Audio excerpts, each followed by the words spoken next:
Transferals continue out of decommissioned refugee center. NRI says no time to waste on Bougainville referendum. And Petroleum Moro landowners threaten to shut down wellheads. This is National EMTV News with Meriba Tulo. A very good evening. Thank you for joining us for Monday's news. The National Research Institute has released 2 preliminary reports commissioned under its Bougainville Referendum Research Project. A seminar was held today to have the reports on referendum case study as well as referendum administration presented to stakeholders. With less than 2 years until the referendum, the authors of the respective reports called for stakeholders to work together to ensure the referendum's success. Thoughts and more detailed experience. June 15, 2019 has been set as the date at which the people of Bougainville hold a referendum on their political future.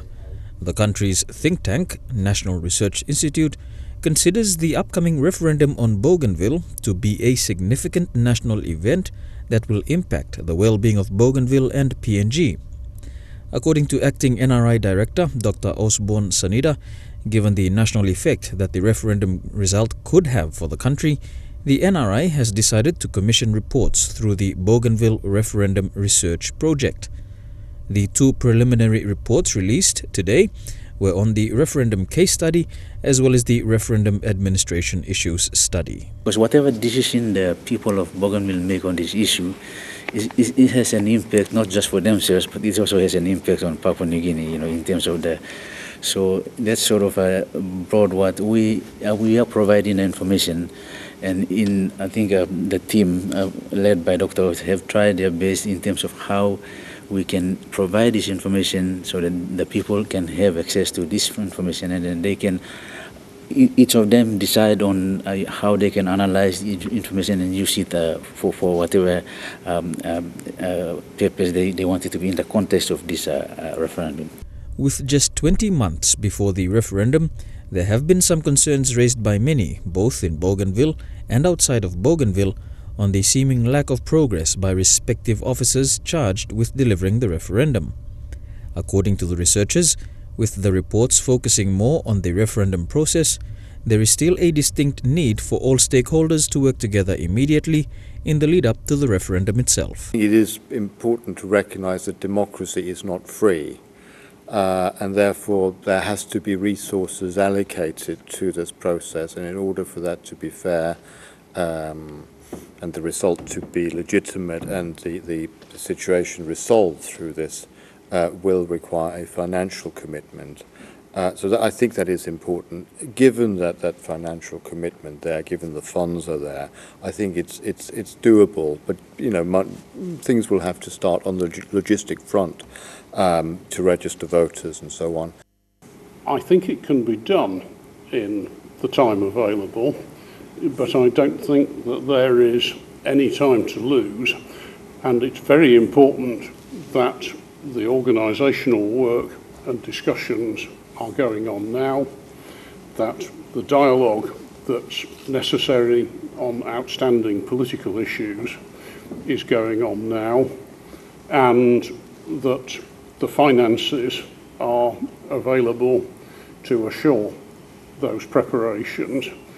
It is not helpful in electoral processes in general if everybody knows that things need to be done, but they cannot move because the money to do the organisation is not yet available. The seminar today also saw members from the Bougainville House of Representatives in attendance. Among them, ABG President Chief John Momis. Final analysis, we want a peaceful outcome of a bloody revolution. And this should then set as an example for other similar situations in the world that might require collaborative engagement by all parties. PDL5 landowners in the PNG LNG gas project want their outstanding payments from the government released. Chairman Pape Punga says landowners have waited for over 5 years for their outstanding 35 million kina. The landowners say wellheads in their area will be closed if the government does not react positively. Chairman of Omo Power Association in the PDL5 area of the PNG LNG project was accompanied by other concerned landowners. Speaking to the media in Port Moresby today, they say the 35 million is an outstanding commitment from a total of 50 million kina. Chairman Punga says the payment is a ministerial commitment. LNG money. Moro no katisu. Why kumul Petroleum in Joli Mr. Pemble nona. Kutubu no katisu. Moro no katisu. Pai. Mi plesa ukisi mania. No kat na laman gas mani no kat na laman bakam kisim. 10 man. 10 gram. 10 account. Please pay. Currently, a ministerial delegation is in Hela to complete clan vetting in the PDL 1, 2, 3, 4 and 7 area. The 50 million kina payout was a court order instructing the government under the Somare-led government. For this group of landowners, all avenues to get hold of the government attention have been used. And 30 million will go to Homo Power People's Association, so that is nice of why they are withholding our money. We want that money to be released immediately. The outstanding 35 million kina payment is being withheld by the Kumul Petroleum Holdings. The landowners have given the government until December 6th. If nothing transpires, wellheads in the portion will be closed until the payment is released. The money over the Kodi Toko, right? Lo pay. Why? Who's that money hold him? Now Tassol, you must pay him Namibla come back. No got them December 6th. You carry him this 30 million come and then come over him this oil tap. Tassol. The government and Kumul Petroleum Holding Limited have yet to respond to these claims. Jacob Harvard Jr., National EMTV News.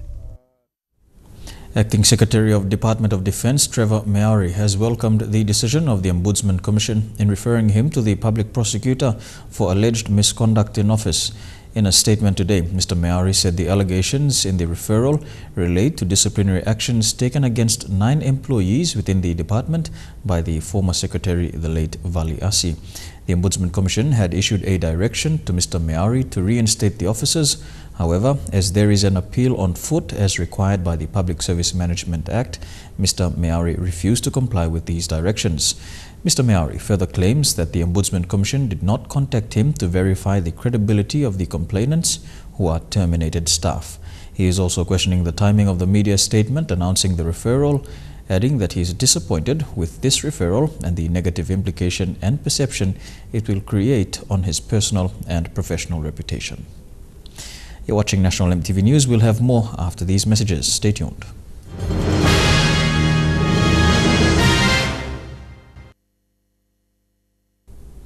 Welcome back to National EMTV News. Police Commissioner Gary Baki has issued a directive for all vehicles hired by police across the country to be returned to respective hire car companies by the end of this month.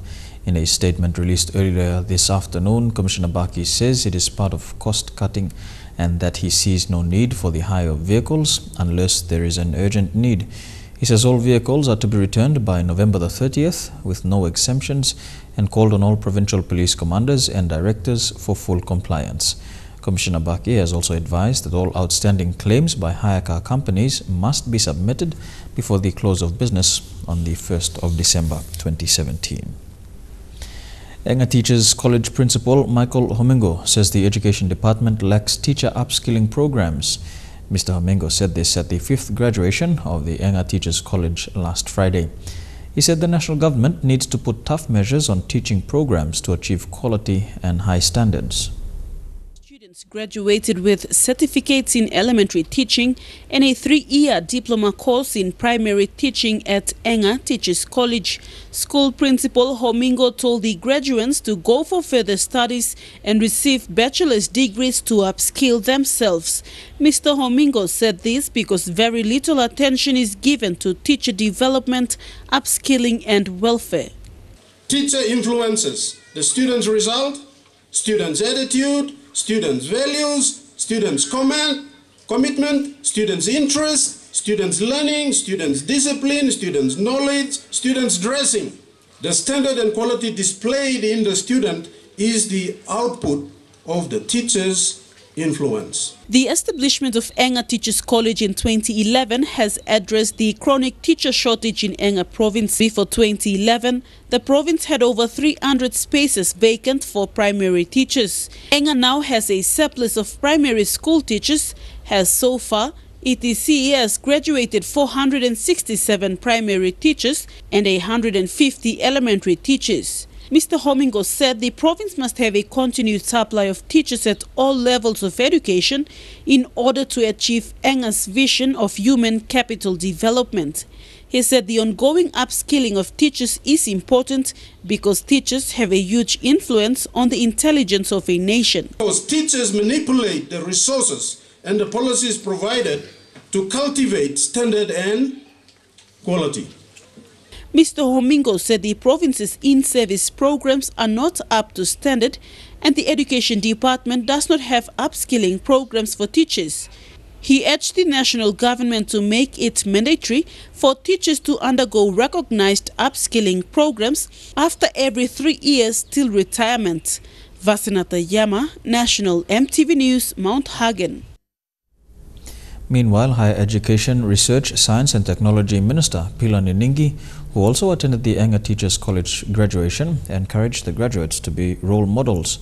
Under his 100-day work plan, the minister has introduced a new selection system for grade 12 students into colleges and universities. Minister Ningi says the system will be launched on December the 13th. Minister Philani Ningi said he would like to introduce the principle of honesty into his ministry.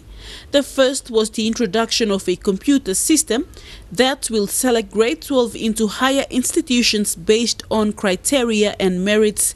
Minister Ningi says this is an improvement to selection system in PNG so that bribery and corruption is avoided. This la time long 13, me plus select him, price him this la bateniko, by go long. All airlines, but me plan give him ticket long this la same time. Call him name block picking lo same time. Also na his system improve league. So you me must learning, you me must improve. No God, you me say gear minister. So me like him, you know got bribery, you know got corruption. Enga Governor Sir Peter Ipata supports the ministry for the initiative and encouraged the people of Enga that the number of students going through higher education every year is maintained. Governor Ipata said those who bribe selectors to put their children into higher education will no longer practice it. He encouraged students to study hard and the parents to look after the teachers. Sir Peter also told the teachers to be responsible and teach with honesty and commitment. Now you got plenty of money, plenty of pig, kangaroo, so you yet kagesta over the time. You know, thinking more teacher. Teacher, by making teacher, I'm committed. You look at him, teacher, by look at him, future blow you good. Minister Ningi said elementary teachers have a huge role to play in a child's growth.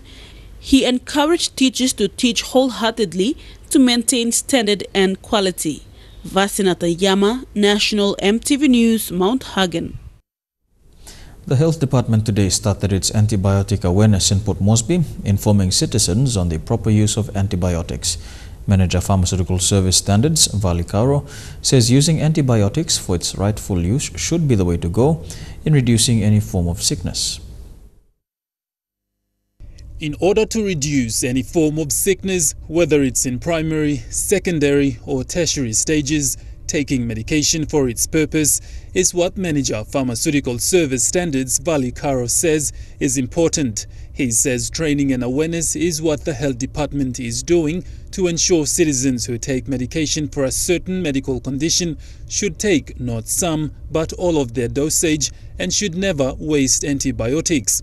When you are using antibiotics, you should complete the course.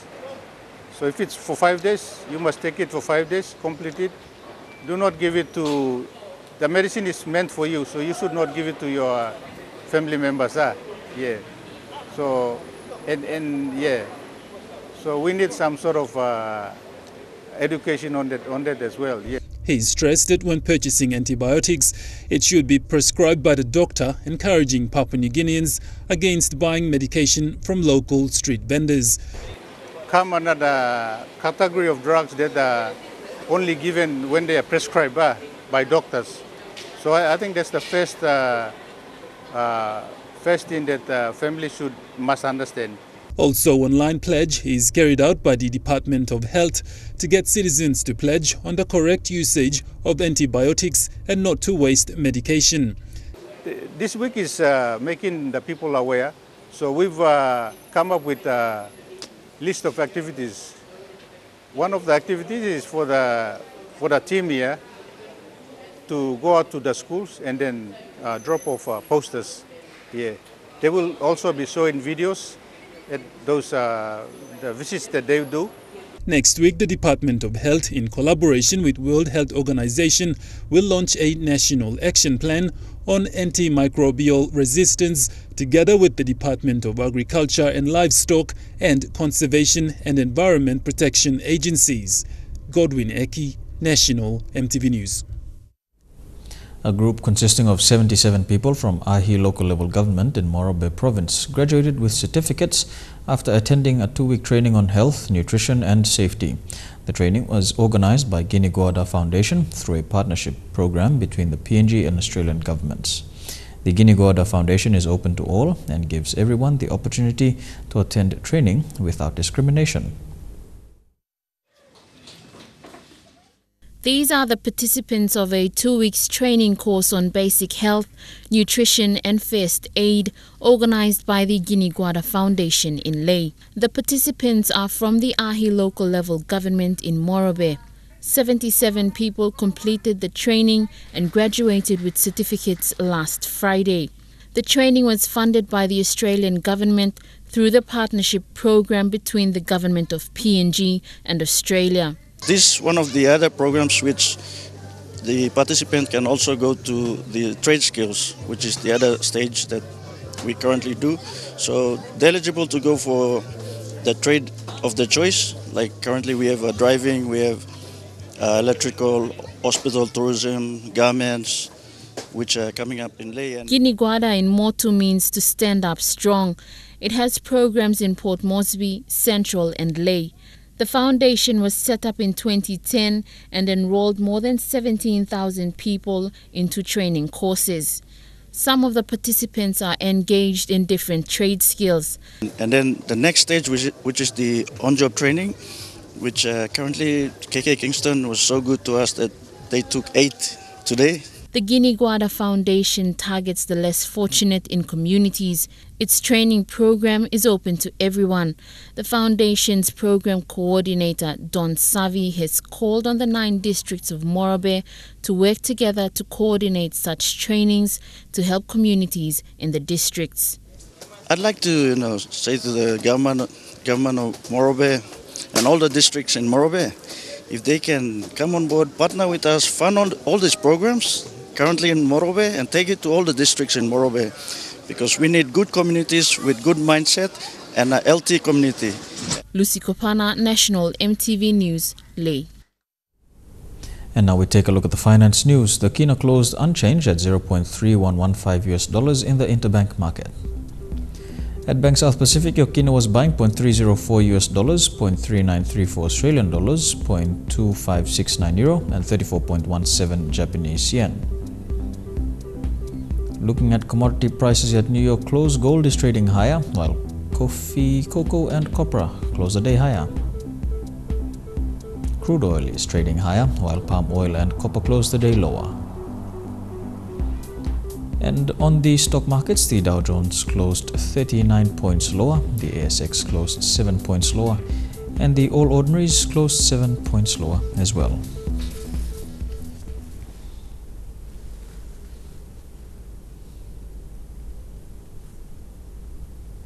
You're watching National MTV News. When we come back, stories making headlines overseas. Stay tuned.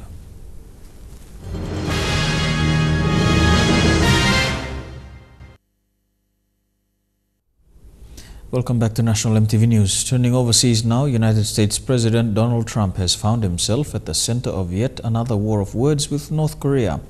This time he's taken a swipe at the country's leaders in a series of tweets. Trump said he'll never call Kim Jong-un short and fat after North Korea's foreign minister branded Trump an aging lunatic. Together off the coast of Korea today, 3 American supercarriers. Swooping low over them, a pair of B-1 bombers.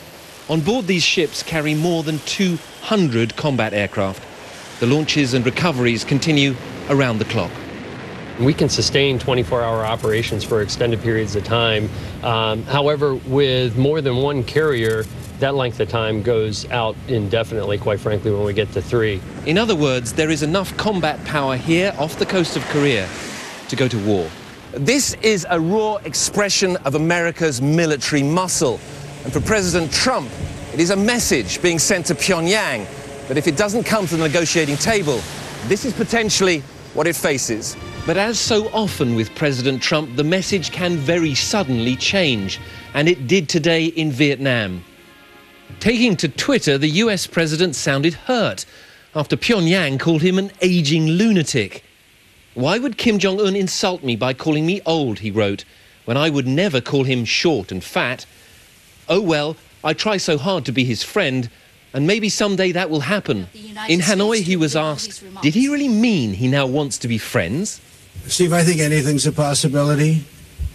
Strange things happen in life. That might be a strange thing to happen, but it's certainly a possibility. Back on board the Ronald Reagan, they're practicing night landings. This is flying at its very hardest. There is no doubting the skills of these pilots, but there are many doubts about the strategy their commander-in-chief is using with North Korea. There's a warning in some parts of New Zealand about threats of rising sea levels as a consequence of climate change. The Hauraki district in New Zealand is only half a metre above sea level. Some say not enough has been done. 1,200 square kilometres of rich dairy land, mining prospects and a growing population, all under threat from an incoming tide edging closer every year. The Firth of Thames is an area where there is a significant rate of the land subsiding, and that on its own creates sea level rise. Parts of the Hauraki district are now only half a metre above sea level. The lower North Island is subsiding at about 4 millimetres per year right now, and global sea level is rising at 3 millimetres per year, so it essentially doubles the amount of sea level rise. At 0.2 of a metre, water will begin to pool at low-lying areas. Half a metre of sea level rise will affect properties by the shore, and at a metre, these council illustrations warn parts of Thames would be completely submerged. We know we're in for 20 or 30 centimetres of sea level rise in the next 50 years. We can't avoid that. That's built into the system. The small rural community of Ngatea is acutely aware of flooding and sea level rise. In fact, most of the Hauraki Plains was swampland before being converted to dairy.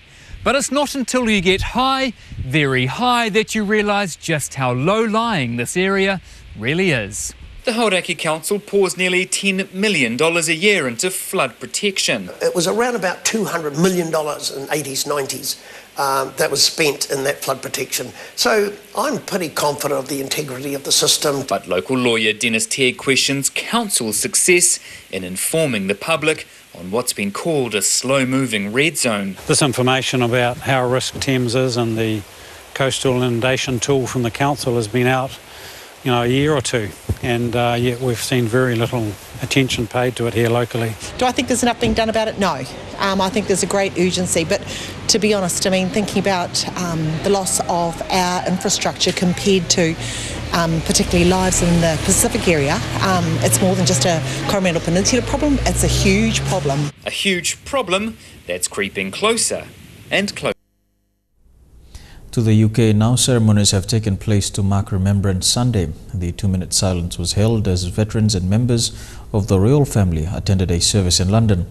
In a break with tradition, Prince Charles led tributes by laying wreaths on behalf of the Queen as she watched from a nearby balcony.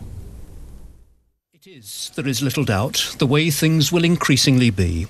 For the first time in her reign, the Queen took her place on a balcony overlooking the cenotaph, still presiding as head of state, but in a way which recognises her advancing years. Beside her on the balcony was her husband, the Duke of Edinburgh. Below, on Whitehall, the Prince of Wales led other senior members of the royal family to their positions at the cenotaph in readiness for 11 o'clock and the start of the national 2-minute silence. In Whitehall, after the sounding of the last post, the Prince of Wales laid the Queen's wreath on behalf of the United Kingdom and the Commonwealth in memory of all those who lost their lives in the world wars and other more recent conflicts. And then on a morning which had been damp and cold, the veterans who'd been waiting in their columns began their tribute, marching past the cenotaph to lay their wreaths. Very few of those on parade now have memories of the Second World War. That generation has passed the obligation to remember to its successors, to men like Bill Speakman, who won the Victoria Cross in Korea, and Johnson Bihari, awarded the VC in Iraq, and to the many thousands of other servicemen and women who today remembered those who never came home from war. Here with National EMTV News, we go for a break now. When we come back, some sporting updates in Trukai Sports. Stay tuned.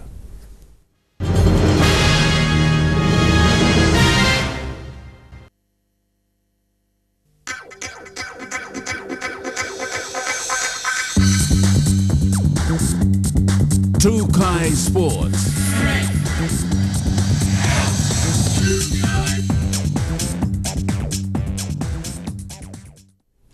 Welcome to Trukai Sport. Despite being the national sport in the country and a sport that gained popularity nationwide in Papua New Guinea's early days, rugby league was not inclusive until the early 2000s. As the sport grew, so did women's interest. For Port Moresby Rugby League, the women's arm of the competition started in the year 2011. Among the first few women to make up teams in the Port Moresby League women's division were Vera Waula, Brenda Goro and Carol Hilme. For Brenda Goro, Carol Hilme and Vera Waula, playing in the POM Rugby League in its early days was not as competitive, and with only 3 teams in their competition, the matches would sometimes last for 5 minutes. Now 7 years on and having secured a spots in PNG Orchid squad, the trio tells EMTV Sports their story. Vero and Carol were playing in the Royals team while Brenda played in the Sisters team.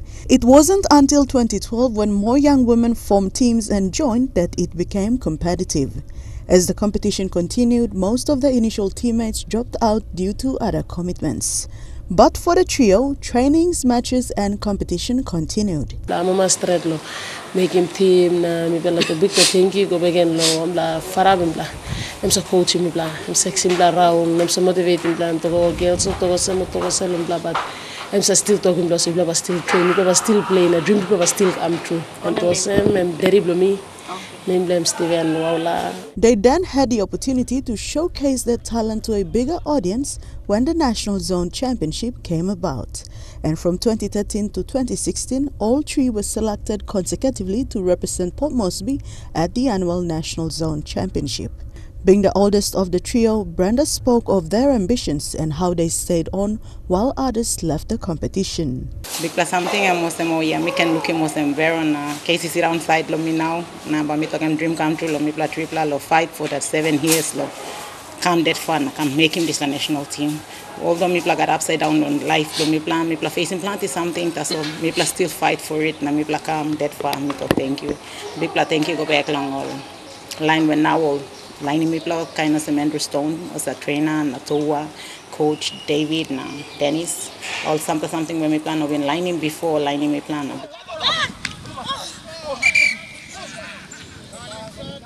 Carol, on the other hand, was 16 and a student at Marinville Girls Secondary School and probably one of the youngest back in 2011 when she joined the competition. Me can trust and believe local girls in that.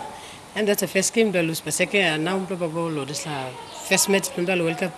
We can believe the trust of girls that one can make it through, and we are ready for it. Yes. They left today for the debut on Saturday in Sydney, and they can't wait for match day.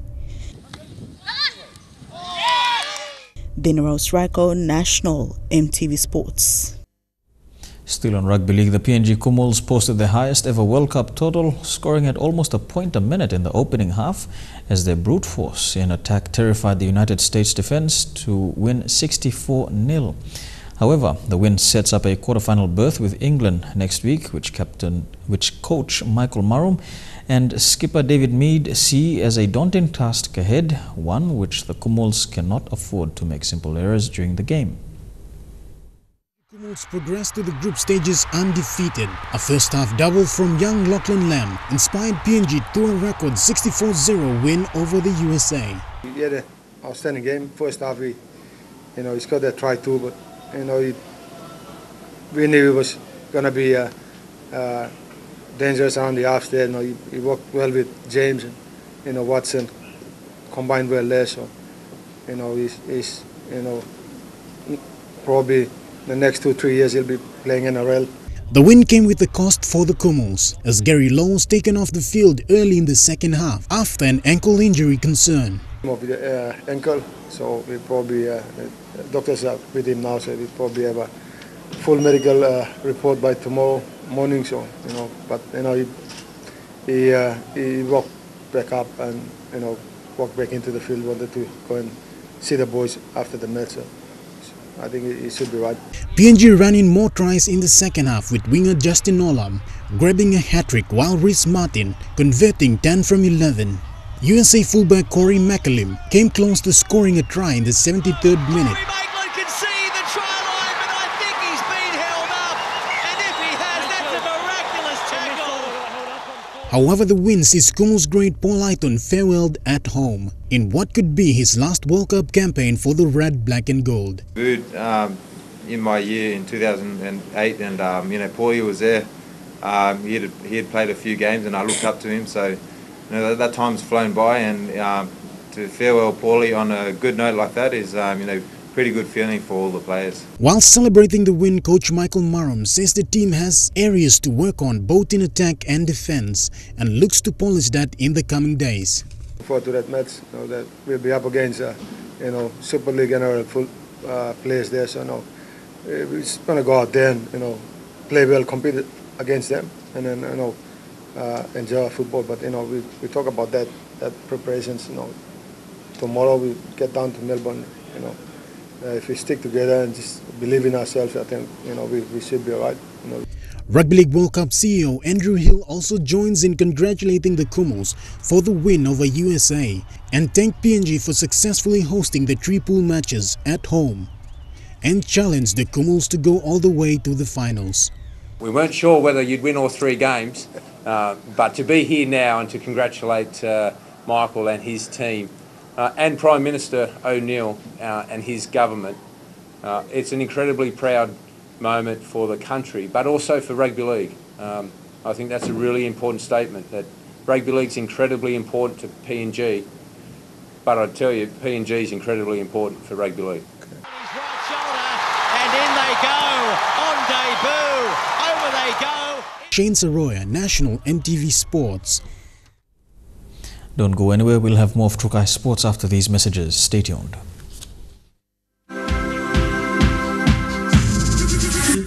Trukai Sports. Welcome back to Trukai Sports. To golf now, the Telecom Pennants tournament ended yesterday at the Port Moresby Golf Club. The tournament has been running for the past few months, with Starland Freezers claiming this year's title. Starland Freezers were crowned champions in this year's Telecom Golf Tournament. DHL, QPR, Edaranu and Bank South Pacific followed suit. It's been good. 12 teams have been taking part every year since Telecom sponsored this event 5 years ago. And everybody has been taking part. I think it's been successful, very successful actually. 12 teams have taken part in this year's tournament. There are hopes of more teams taking part in the Golf Pennants competition. The teams have been sort of kept at number 12 because it's easier to manage, as I understand from the golfing organizers. There's been a lot of interest, but they've kept the number of teams at 12. And it's been 12 ever since the competition started, or at least when Telecom started sponsoring this event. Elijah Levette, National EMTV Sports. To football overseas, and Tim Cahill has scoffed at suggestions his international career could be over as soon as Wednesday. Cahill says negative thought has never entered his mind and wants all of Australia to get behind the Socceroos in the cutthroat qualifier against Honduras.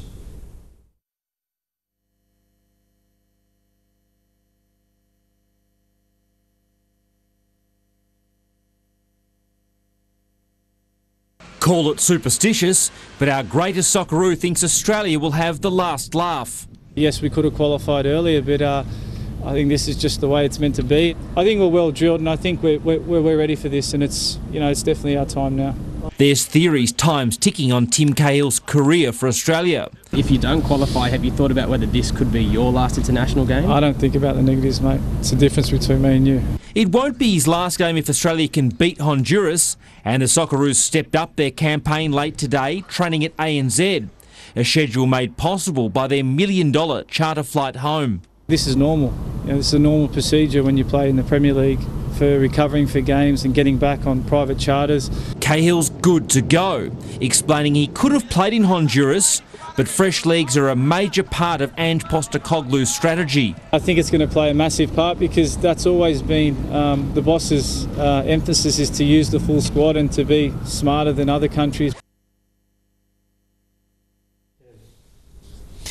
You're with Trukai Sports. That brings us to the end of Trukai Sports. When we come back, I'll look at the weather details as well as the latest from Manus Island. Stay tuned.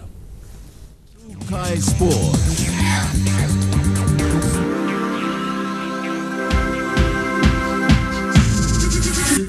Trukai Sports. The weather details are proudly brought to you by Dulux Weather Shield. Worth doing with Dulux.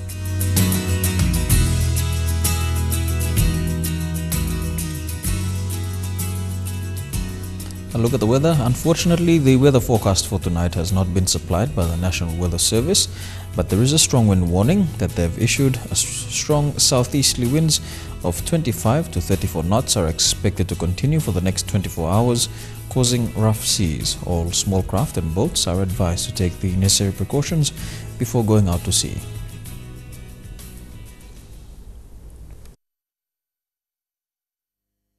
The weather details are proudly brought to you by Dulux Weather Shield. Worth doing with Dulux. And finally tonight, an update from Manus. The transferal exercise of refugees out of the decommissioned Manus Regional Processing Centre is now into its 6th day. Since this morning, over 300 refugees have vacated the Lombrum Centre voluntarily. Authorities on the ground say the transferal exercise is slow. However, they will not be using force to move the refugees out. And also in Manus, over 200 refugees are still living at the Manus Regional Processing Centre, despite it being condemned by health authorities. CEO of Manus Provincial Health Authority, Robert Salia, said an inspection was conducted at the centre and it was deemed not conducive for human habitation. And if they contracted any outbreaks like typhoid and cholera, the capacity I have at the Manus Provincial Hospital will not cater. And we hope to have more updates from Tekla Gunga, who is in Manus, in tomorrow's news bulletin at 6 p.m. But that's the way it is this Monday, the 13th of November 2017. On behalf of the EMTV News team, pleasant viewing. Good night.